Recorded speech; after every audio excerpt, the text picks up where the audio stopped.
கலைகளுள் ஒன்றான பரத கலை பாரத நாட்டின் தெய்வீக கலைகளுள் ஒன்று.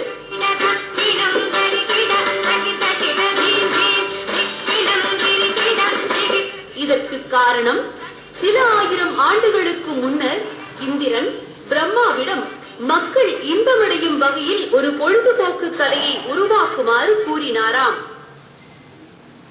வேதத்திலிருந்து நாட்டியத்தையும், யஜூர் வேதத்திலிருந்து அபிநயத்தையும், சாம வேதத்திலிருந்து இசையையும், அதர்வன வேதத்திலிருந்து ரசத்தினையும் தொகுத்து 5வது வேதமாக பரத கலையை உருவாக்கியுள்ளார். இக்கலை பாரத முனிவரால் மக்களிடம் பரப்பப்பட்டதால் இதற்கு பரதநாட்டியம் என்று பெயர் வந்தது என சில வரலாற்று கதைகள் உள்ளன. வீணை, மிருதங்கம், புல்லாங்குழல் உள்ளிட்ட கருவிகளின் இசையுடன் பிரத்யேகமாக வடிவமைக்கப்பட்ட ஆடைகளுடன் காலில் சதங்கை கட்டி ஆடும் பரதக்கலை ஆரம்ப காலகட்டத்தில் ஒரு பொழுதுபோக்கு கலையாக கருதப்பட்டாலும் நாளடைவில் தமிழகத்தின் கலாச்சார கலையாக போற்றி வளர்க்கப்பட்டது.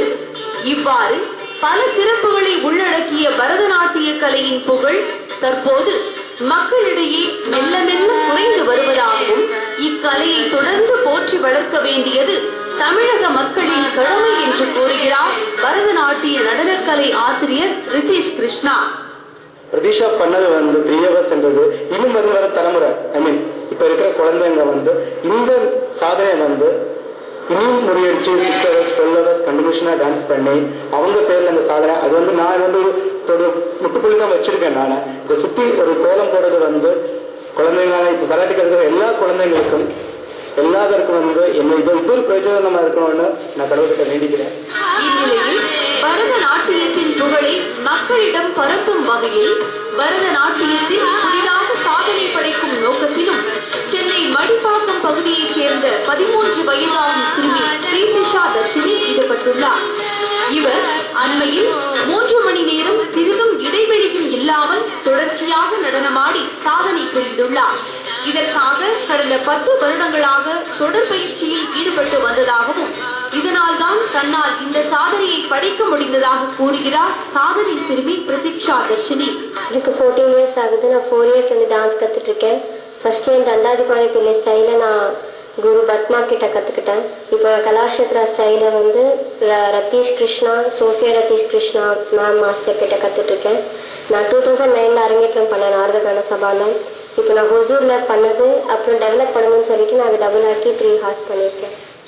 மேலும் அடுத்த கட்டமாக 5 மணி நேரம் சிறிதும் இடைவெளி கூட விடாமல் பரதநாட்டியம் ஆடுவதை தனது அடுத்த கட்ட லட்சியமாக தெரிவித்துள்ளார். பரத கலையின் சிறப்பை போற்றும் வகையில் உலக புகழ்பெற்ற சுவிட்சர்லாந்து ஜூரிச் பல்கலைக்கழகத்தில் பரத கலையை போற்றும் விதமாக நுழைவு வாயிலில் நடராஜர் சிலை வைக்கப்பட்டுள்ளது. ஆனால் பரதநாட்டியம் உருவான தமிழகத்திலோ இக்கலையின் எதிர்காலம் கேள்விக்குறியாகிவிட்டதால் தமிழக மக்களிடையே அதிர்ச்சியை ஏற்படுத்தியுள்ளது.